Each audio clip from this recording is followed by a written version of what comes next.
अहमदनगरमध्ये लंकेंच्या प्रचार फेरी दरम्यान कुटुंबाला मारहाण केल्याचा प्रकार समोर आलाय। वृद्ध महिलेच्या डोक्याला दुखापत झाल्याचं कळतंय। निलेश लंकेंच्या कार्यकर्त्यांनी मारहाण केल्याचा आरोप करण्यात येतोय। सुजय विखेंनी पीडित कुटुंबियांची भेट घेतलेली आहे। निवडणूक आयोगाकडे तक्रार करणार असल्याची प्रतिक्रिया यावेळेला सुजय विखे यांनी दिली आहे। हे षडयंत्र असल्याची प्रतिक्रिया या सगळ्या प्रकरणावरती उमेदवार निलेश लंके यांनी दिलेली आहे।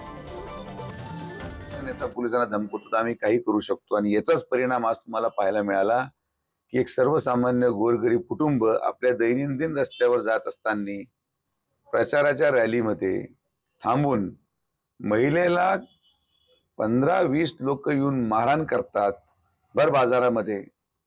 ही अहिल्यानगरमध्ये घडणारी राजकीय लोकांकडूनची पहिली घटना आहे। याची लेखी तक्रार आम्ही निवडणूक आयोगाला देणार आहोत की हे जे मागच्या आठवड्यापासून या नगर जिल्ह्यामध्ये चाललेलं आहे राजकारणाच्या नावाखाली, याच्यावर निवडणूक आयोगाने दखल घ्यावी ही माझी विनंती राहील। म्हणजे निवडणुकी सुरू झाल्यापासून आम्हाला वेगळ्या पद्धतीने त्रास देण्याचा, माझ्या कार्यकर्त्यांना वेगळ्या पद्धतीने त्रास देण्याचा प्रयत्न केला जातो। काही ठिकाणी काही संबंध नसताना पण चुकीच्या पद्धतीने गोवण्याचा प्रयत्न पण केला जातो।